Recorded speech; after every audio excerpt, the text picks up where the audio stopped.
فيا أيها الحاضرون أوصيكم وإياي بتقوى الله فقد فاز المتقون وخسر الكافرون فقد قال الله تعالى في كتابه الحكيم وهو أصدق القائلين أعوذ بالله من الشيطان الرجيم يا أيها الذين آمنوا اتقوا الله حق تقاته ولا تموتن إلا وأنتم مسلمون. Hadirin jamaah Jumat rahimakumullah. Alhamdulillah biqudratillah ala ni'amillah, kita semua dapat melaksanakan salah satu tugas dan kewajiban kita, yaitu melaksanakan ibadah Jumat. Semoga ibadah Jumat yang sedang kita laksanakan menjadi kafaratul lima baina Jumatain, menjadi penghapus terhadap dosa dan kesalahan kita di antara dua Jumat. Amin ya Allah ya Rabbal alamin.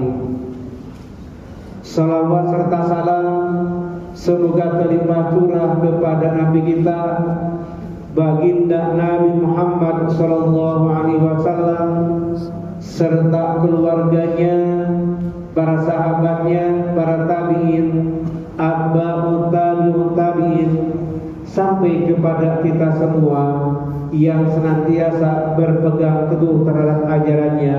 Amin ya Allah ya Rabbal alamin. Hadirin jamaah Jumat rahimakumullah, bulan Dzulqa'dah dinamakan Dzulqa'dah dikarenakan kata para ulama li'annal arba yaquduna fi biladihim la yartahilun li'adai faridatil haji. Bulan Dzulqa'dah dinamakan Dzulqa'dah dikarenakan bangsa Arab dahulu, mereka yang biasanya bepergian untuk berdagang, baik ke Syam, Irak ataupun ke Yaman, maka pada bulan Dzulqa'dah bangsa Arab dahulu mereka berada di negeri masing-masing, tidak melakukan perjalanan. Sekalipun akhir-akhir ini ternyata ketika abad 20, ketika datang musim haji, masyarakat Makkah biasanya pergi keluar meninggalkan Makkah. Tetapi dahulu bangsa Arab ketika datang bulan Dzulqa'dah, mereka tinggal di negeri mereka masing-masing dengan tujuan li'adai faridatil haji, untuk menyambut melaksanakan ibadah haji. Karena ibadah haji bagi bangsa Arab terdahulu, ibadah haji ini merupakan hakikatnya napak tilas perjuangan Nabi Ibrahim dengan keluarganya ketika diuji dengan berbagai macam ujian oleh Allah dan sanggup menyempurnakan setiap ujian itu, sebagaimana yang diabadikan dalam Al-Quran surat Al-Baqarah ayat 124. Allah berfirman, a'udzubillahi minasyaitonirrajim, wa idzibtala Ibrahim rabbuhu bikalimatin fa'atammahun. Dan ingatlah ketika Allah menguji kepada Ibrahim dengan berbagai macam ujian. Setiap ujian yang diberikan, Nabi Ibrahim mampu melaksanakannya dengan sempurna. Ujian-ujian yang Allah berikan kepada Nabi Ibrahim dan keluarganya yang melahirkan rukun-rukun dalam ibadah haji, seperti ketika melaksanakan sa'i dari Shafa ke Marwah. Ini merupakan napaktilas perjuangan Siti Hajar, istri Nabi Ibrahim, dengan putranya Ismail calon Nabi ketika mencari air karena kehausan, maka lari kecilnya Hajar mencari air menjadi syariat dalam ibadah haji, melaksanakan sa'i. Ketika begitu pula ketika melempar jumroh jamarah, ini merupakan napaktilas perjuangan Hajar ketika mengusir setan yang berupaya menggagalkan kerinduan Hajar untuk memberikan putranya Ismail agar disembelih. Begitu pula ketika kita bertawaf, makom Ibrahim dan hijir Ismail merupakan saksi perjuangan Nabi Ibrahim ketika meninggikan Ka'bah. Sekali lagi, meninggikan Ka'bah dan bukan membangun Ka'bah. Banyak orang yang menganggap bahwa Ka'bah itu dibangun oleh Nabi Ibrahim dan putranya Ismail. Itu adalah kurang tepat, karena Nabi Ibrahim dan Ismail hanya menikah. Wa idh yarfa'u Ibrahimul qawa'ida minal bait. Dan ingatlah ketika Ibrahim meninggikan fondasi Ka'bah. Ka'bah itu sudah ada pada zaman Nabi Adam alaihissalam, termasuk Hajar Aswad yang biasa kita melakukan istilah. Itu batu Hajar Aswad, batu yang dibawa oleh Nabi Adam alaihissalam dari surga. Lihat dalam tafsir Ibnu Katsir.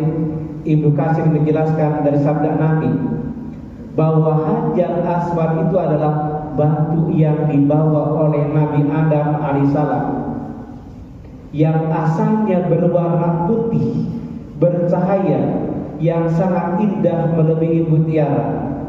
Maka dengan dosa Nabi Adam melanggar aturan Allah, maka Allah merubah batu yang asalnya putih menjadi hitam, jadilah Hajar Aswad. Dan makom Ibrahim itu adalah tempat berdirinya Ibrahim dan hijir Ismail, Nabi Ismail yang membantu untuk melakukan renovasi Ka'bah, dan muncullah syariat wattakhadhu min maqami Ibrahim musalla. Disunahkan melaksanakan sholat barokah di makom Ibrahim. Ini adalah napaktilas perjuangan Nabi Ibrahim alaihissalam. Dan ujian yang terberat adalah ketika Allah memerintahkan Nabi Ibrahim untuk menyembelih putranya, yaitu Ismail, putra yang satu-satunya yang telah lama ia tinggalkan selama 15 tahun. Karena Nabi Ibrahim itu berasal dari Irak, kemudian hijrah ke Palestina, menikah dengan Sarah. Kemudian Sarah meminta untuk menikah dengan Siti Hajar. Dari pernikahan dengan Siti Hajar, Allah menganugerahkan Nabi Ismail. Ketika baru lahir dibawa ke Makkah, dan kemudian ini merupakan cikal bakal bangsa Arab, karena Nabi Ismail menikah dengan kabilah Jurhum. Kemudian selanjutnya Nabi Ibrahim disuruh meninggalkan Ismail 15 tahun berpisah, dan ketika bertemu kembali Allah perintahkan untuk menyembelih putranya. Ini ujian yang terberat. Putra yang satu-satunya, yang sangat dirindukan, yang sangat didambakan, tiba-tiba Allah perintahkan untuk disembelih. Siapakah bapak yang sanggup? Kalau bukan dengan iman, Nabi Ibrahim siap. Maka ini menjadi syariat bagi kita untuk melaksanakan hadyu dan kurban. Ini intinya napaktilas perjuangan Nabi Ibrahim. Sehingga ketika Nabi Ibrahim sanggup melaksanakan berbagai macam ujian, Allah memberikan gelar khusus pada Nabi Ibrahim. Yang pertama Allah jelaskan dalam surat An-Nisa ayat 125. Wattakhadallahu Ibrahim khalila. Allah menjadikan Nabi Ibrahim sebagai manusia kekasih Allah. Kemudian dalam surat Al-Mumtahanah ayat 4, secara spesial Allah menjadikan Nabi Ibrahim sebagai uswatun hasanah, Qad kanat lakum uswatun hasanatun fi Ibrahim walladzina ma'ah. Sungguh telah ada dalam pribadi Ibrahim suri tauladan yang baik, karena Nabi Ibrahim merupakan Nabi yang Allah jadikan sebagai kekasih, Nabi yang sanggup melaksanakan berbagai macam ujian. Maka Allah jadikan Nabi Ibrahim sebagai suri tauladan bagi kita sebagai umat yang beriman. Apa saja tauladan Nabi Ibrahim? Yang pertama, kita diperintahkan meneladani Nabi Ibrahim. Innahu siddiqon. Nabi Ibrahim adalah Nabi yang paling jujur. Bahkan Nabi Muhammad SAW, beliau bersabda, saking jujurnya Nabi Ibrahim, lam yakdin Ibrahim alaihissalam illa fi salasati asya. Nabi Ibrahim sepanjang hayatnya tidak pernah berdusta dan kenal dengan dusta kecuali dalam 3 perkara yang dalam timbangan syariat itu bukan berdusta yang kata berdosa. Tetapi kata Nabi Muhammad pernah berdusta. Yang pertama, kedustaan Nabi Ibrahim ketika beliau berpura-pura sakit. Inni sakim, saya sedang sakit. Nabi Ibrahim bersandiwara berpura-pura sakit karena takut melakukan satu perbuatan syirik pada Allah.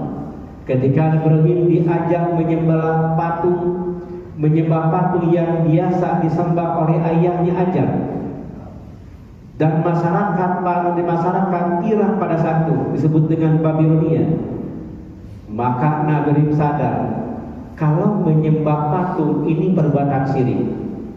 Tapi kalau menolak hukuman dari ayah dan raja, maka Nabi Ibrahim demi menghindari 2 masalah, beliau berpura-pura sakit.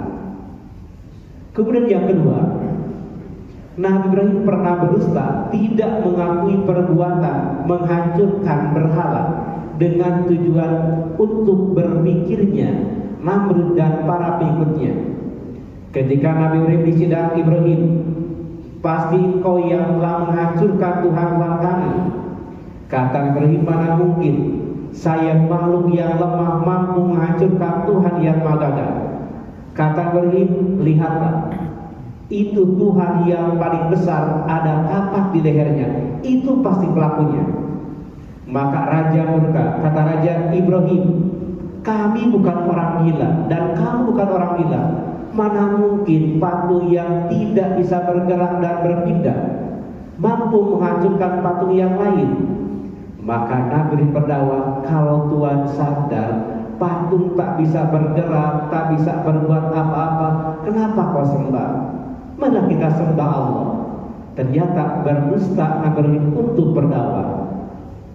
Dan yang ketiga, ketika Nabi memerintahkan pada istrinya Sarah untuk mengatakan, engkau adalah adikku, demi menyelamatkan kejahatan raja pada saat itu.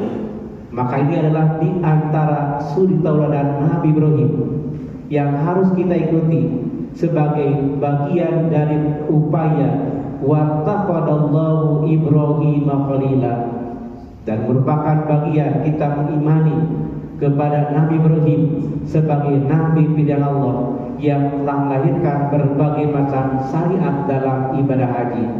Barakallahu li wa lakum bil ayati wa dzikril hakim. Allahumma shalli ala Muhammad wa sallallahu alaihi wasallam. Alhamdulillah, alhamdulillahilladzi an'ama alaina bi nikmatil iman wal islam. Ashhadu an la ilaha illallah wa ashhadu anna Muhammadan abduhu wa rasuluhu alladzi la nabiyya ba'da amma ba'd.